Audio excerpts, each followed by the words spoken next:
Hello students, welcome to my channel. तो आज हम देखेंगे मैटरनल नर्सिंग का पहला MCQ. The nurse is preparing to each a prenatal class about a fetal circulation which statements will be included to the teaching plan. एक nurse है जो preparing कर रही है प्रीनेटल क्लास के लिए। तो जो प्रीनेटल क्लास में फीटल सर्कुलेशन कैसा होता है, तो नीचे गए स्टेटमेंट में से हमें पूरे जो स्टेटमेंट अप्लाई होते हैं वो उसे टिक करना है।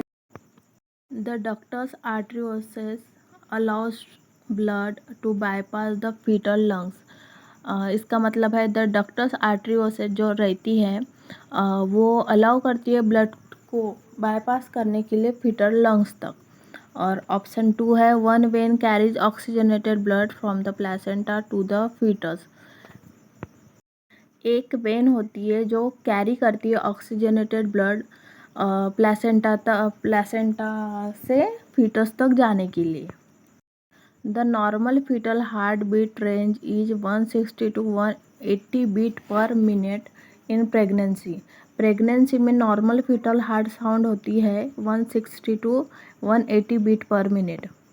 Option D, two arteries carry deoxygenated blood and waste product away from the fetus to the placenta. इसका मतलब है टू आर्टरीज होती है जो कैरी करती है डीऑक्सीजनेटेड ब्लड जो और वेस्ट प्रोडक्ट दूर करने के लिए फीटस टू प्लेसेंटा।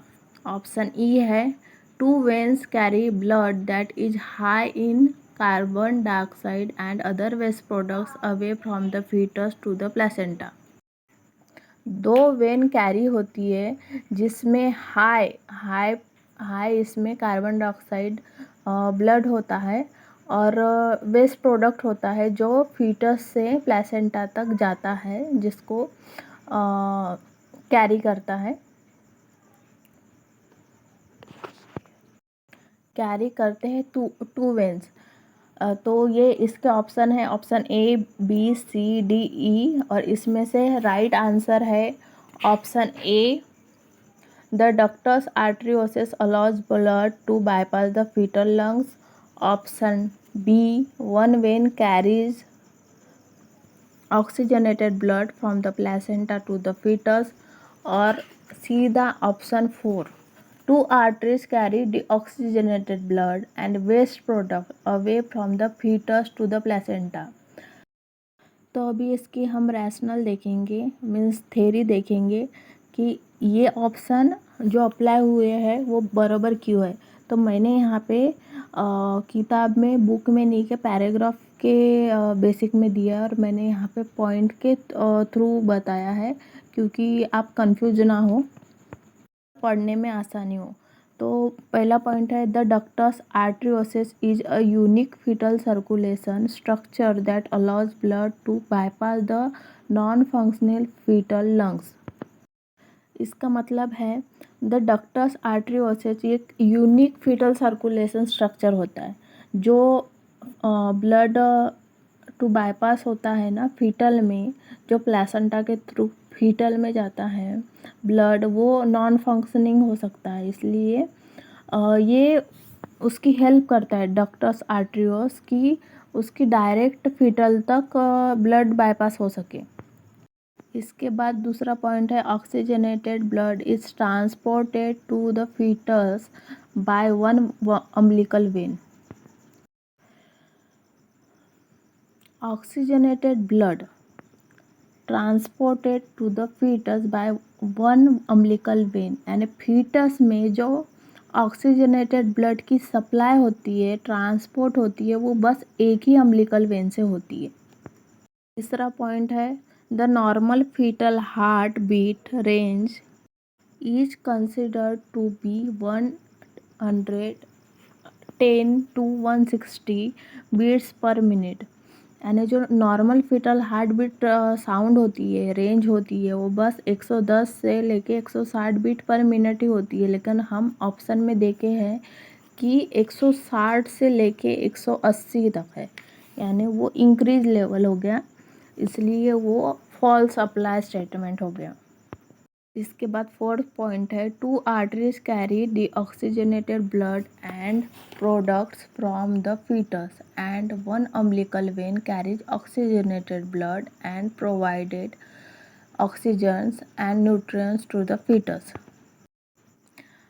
इसका मतलब है 2 आर्टरीज कैरी करती है deoxygenated blood and waste product from the fetus, यानी फीटस में जब ऑक्सीजनेटेड ब्लड आता है, फिर जब फीटस का डीऑक्सीजनेटेड ब्लड बाहर जाने के लिए कितने कितने आर्टरीज की ज़रूरत होती है?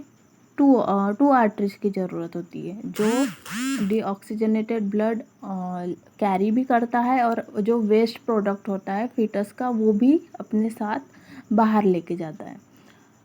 और अम्बिलिकल वेन, ये याद रखना, umbilical vein carries oxygenated blood and provide oxygen और न्यूट्रिएंट्स टू द फीटस, यानी जो बच्चा होता है फीटस में उसको न्यूट्रिएंट्स और ऑक्सीजन देने का काम जो वेन करती है उसका नाम है अम्बिलिकल वेन।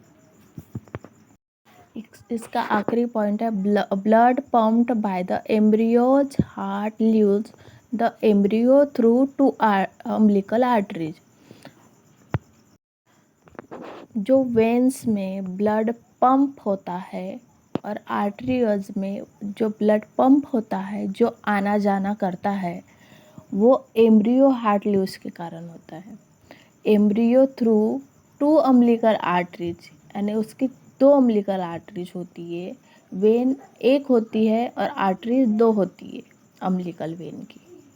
इसमें कंफ्यूज नहीं होना, क्योंकि अम्बिलिकल वेन जो होती है वो हमेशा कैरीज ऑक्सीजनेटेड ब्लड, और जो अम्बिलिकल आर्टरी होती है वो कैरी करती है डीऑक्सीजनेटेड ब्लड। तो अगर आप ऐसे और नॉलेजेबल MCQ जो कि PR Yadav, target high, NCLEX, Saunders, ये जो नर्सिंग ऑफिसर के लिए बहुत ज़रूरी होती है किताब, तो इसमें से आप पढ़ना चाहते हो हमेशा डेली बेसिस में, तो प्लीज़ मेरा चैनल लाइक, शेयर और सब्सक्राइब करना ना भूलें। Thank you for watching.